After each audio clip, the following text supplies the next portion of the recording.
That's what she was doing with the crochet hooks the other day. Yeah. In and out.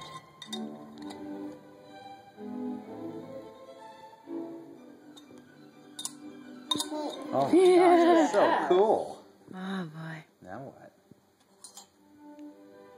Oops, you have to take the lid off. That's not, I've got to take the lid off. She's like, this is a lot of coordination. How do I get this coordinated? Yeah, there you go.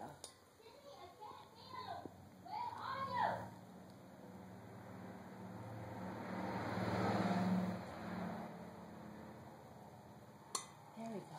Now you can put the spoon inside when it's hot. Oh, put your...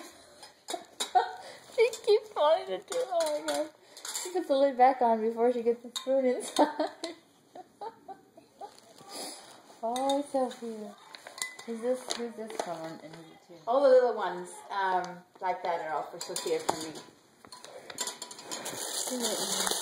Is that one for you? I think so.